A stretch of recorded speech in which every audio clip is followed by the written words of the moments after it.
Absolutely. It's basically like the shortcuts that our brains take, right? Like our brains process so much information at once that a lot of times you have to meet a deadline, you have to be fast, you have to make a decision about a person, and you just go, right? You make that assumption that's unconscious, right? I immediately thought, okay, it's a gaming convention. It's going to be a bunch of white and Asian guys. And that's it. And then I see women, I see black people. So, so I have had an unconscious bias regarding this actual event. And I'm like, what am I doing?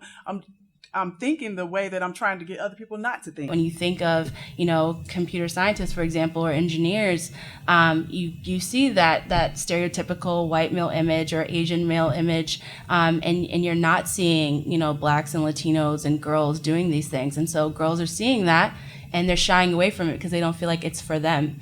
And so, the more we kind of come out of that bias and start to include more portrayals of these different roles, then more people will see that and want to aspire to do so. So I think it's a huge part. So Ubisoft made a game, Assassin's Creed like spinoff, that was Freedom Warrior, I think, or Freedom Sun, something like that. But it was about a slave in the Caribbean, freeing, like basically like taking his own ship and freeing his people and all of that. It was written by a white woman and a French Canadian dude, I think.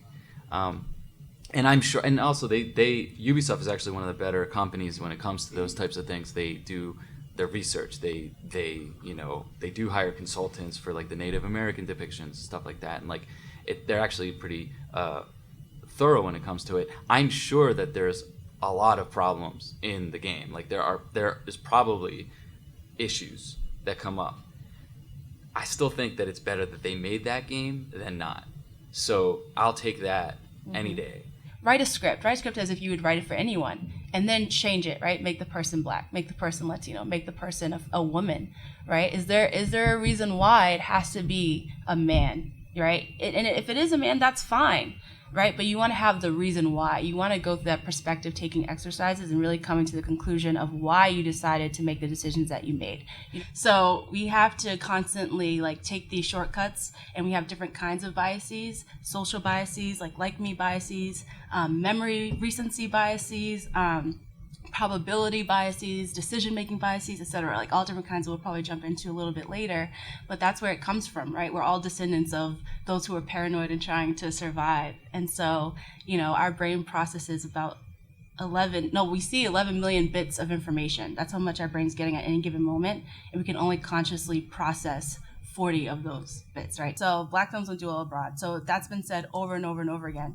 And what happens is that becomes true over time, right? Because people have this bias and they think that they're not going to promote black movies abroad. And so then they end up not doing well, right? So instead of going back and just making the decision to try it out, like Straight Outta Compton is probably a great example of a film that included, black characters, and it did really, really well because they promoted it and they put it out there as a mainstream film just like any other, right? They don't call it a black movie, it's just a movie. I think it is up to the media to command the narrative and to shape the narrative in terms of, because we do it every day, we shape the narrative for everything, pop culture, politics, business. But I think the social biases is the one that, tends to come into play most of the time. And what happens with people is they start to form what we call islands of sameness.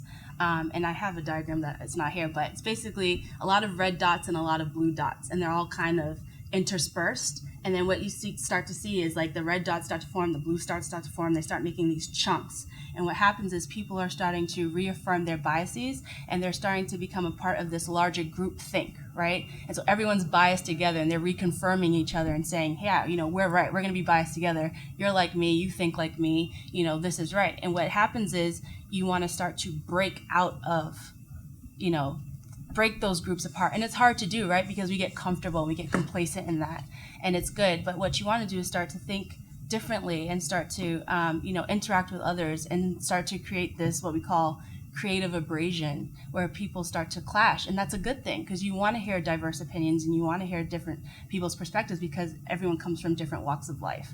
Bias is a much, much deeper concept. And the biases that we dealt with were primarily, we started with confirmation bias, which is just, I have an idea. and I'm going to go Google it to see if it's true. But you know what? You're going to find it's true because there's tons of evidence that supports any idea. But also, those pieces of evidence support many ideas. So there's techniques you can use to avoid trying to confirm the things you already believe. My team, we go to a lot of different studios and networks, and we have these conversations, and we give presentations on unconscious bias and tell them what it is. And a lot of times the reaction is, oh, right? Like they don't know. Like nothing's ever really malicious. It is sometimes, but most of the time it's not malicious, right? You just don't know. You don't think about it. It's going back to that social bias of I'm going to hire people like me. When YouTube first launched their video upload app, right? 5 to 10% of those user uploaded videos came in upside down, right? And everyone was wondering, like, what the heck? Like, what is going on? Like, are people out, filming things upside down? Are they doing it incorrectly? No. What happened was they created this brilliant app, but didn't account for the unique abilities of left-handed people, right? So when you have your phone, right, as a right-handed person, if I want to expand it horizontally, I turn it like this, right? A left-handed person turns it like this. So it's upside down completely. And everyone's going like, what the heck? And so it's not that we have engineers, who are at home at night plotting their revenge against left-handed people. Like, no, like it was a mistake. And what happened was everyone on that team was right-handed. Had they had someone who was left-handed, because that's a part of diversity, they would have caught that. Today is the best time in history to get out there and do whatever you want. No rules. YouTube channel, SoundCloud, whatever your portal for your craft is, no one's really going to stop you. No one really can stop you. The only thing that you have to do is just stay passionate enough at it, do things your way, the way that you feel it should be done, and then, be proactive at it.